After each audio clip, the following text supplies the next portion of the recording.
Maharaja gold and diamonds, toll junction, Edappally, Palluruthy, Thrippunithura, Kalady, Eramalloor, Aroor പള്ളി, തുറവൂർ, തൃശൂർ. സംസ്കൃത university union കലോത്സവം തുടങ്ങി. സംസ്കൃത സർവകലാശാല യൂണിവേഴ്സിറ്റി യൂണിയൻ കലോത്സവം തുടങ്ങി. കലോത്സവത്തിന് തുടക്കം കുറിച്ച് കാലടിയിൽ വർണ്ണാഭമായ ഘോഷയാത്രയും അരങ്ങേറി. കലാരൂപങ്ങളുടെ അകമ്പടിയോടെയായിരുന്നു ഘോഷയാത്ര. 29-30 തീയതികളിലാണ് കലാമത്സരങ്ങൾ നടക്കുന്നത്.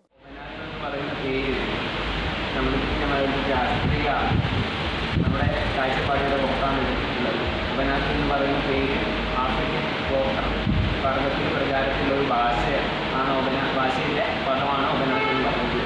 അതിൻ്റെ അർത്ഥം എന്ന് പറയുന്നത് I exist because we exist എന്നുള്ളതാണ്.